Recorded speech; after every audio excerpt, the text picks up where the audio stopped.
this is a defining moment in my marketing career specifically. And it was when the company I worked for before Alignable was Shareaholic. And they'd tapped me to do customer service because I didn't pay attention to LinkedIn back then. And apparently, like my previous whatever. And I was like, the president reached out to me and I was like, listen, man, I don't do that anymore, but thanks anyway. He's like, hold on a second. Like, can we please talk? And we get on the call and I was like, I'm a marketer now.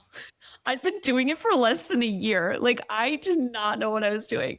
But so someone had hit you up and they were pinging you to like go do customer success at their company kind of a thing? Yeah. And I was like, no, I don't do that anymore. And he was like, hold on. And he's like, well, if you build up the customer service team and run it, but you're like, and you get the marketing team, like, is that fine? So I basically like leveraged my way into owning two departments. It was an 18-person company, but like head count, I had never hired anyone before. I'd never managed anyone before. So like, here I am, right?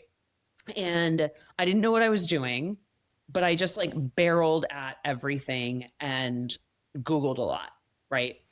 And that worked up until this one very crucial moment when my president left the company unprepared. Like, it was not expected, sudden, which is only notable because there was no one to take his place as my boss, or no one in marketing. And the president did have a marketing background. So the head of product, David Zaker, who's like the best guy in the world. I loved him. He was just so awesome in so many ways. He became my boss and I was fine with it. I was like, this is great. Like, it's going to be awesome. And the first thing he asked me to do was to create a marketing strategy for, I don't remember like the scope and the spec by now, but like I had to create a strategy for a reason to achieve something and on a timeline.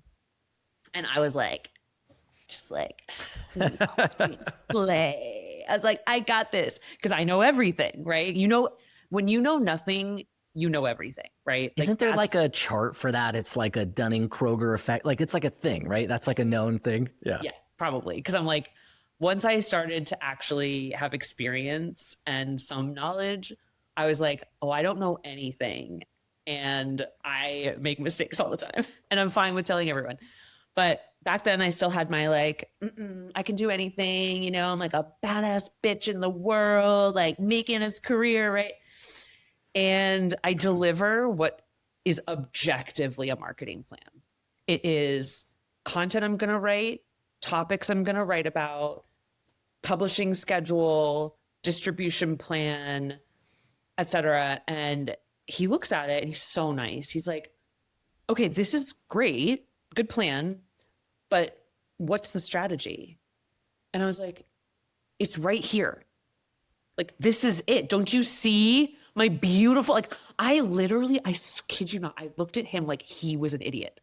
Right. Okay? I laid it all out for you. Didn't you see all the things in the timeline I'm going to do? I did this exact same thing. Keep going because I'm nodding along. It's like, I can feel your pain because I had this moment also. I was so sure.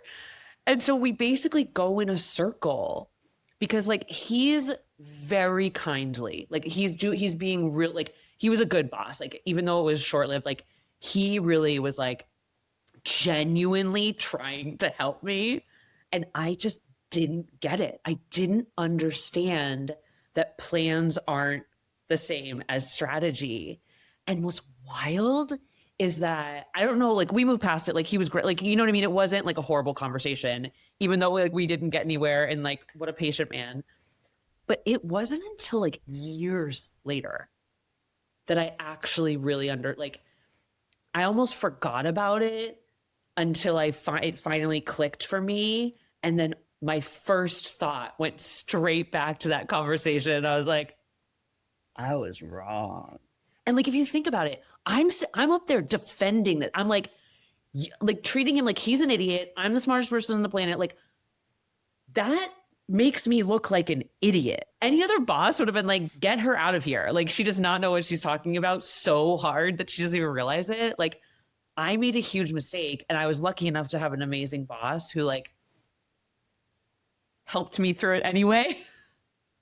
But that was a big one for me because I always like, it was like an aha moment, right? Where it's like, I don't think I could have, I don't know how else I would have learned it. Like I needed to go through the act of like defending my plan years. And then it's like, you know what I mean? Later on, just have, I don't remember what it was, the actual thing, like when that moment of like, oh, this is what strategy is. It might have been when I read Richard Rumelt's Good Strategy, Bad Strategy. That's like, I don't read business books, but that's like one of two or three that like I really, really, it taught me something. It changed my perspective. And it's like, man, that's like, cause that's the worst kind of mistake because you think you're right. Like it's one thing to make a mistake and be like, oh, I made a mistake because I didn't know better. Right. To sit there and believe you're right. That to me is way worse.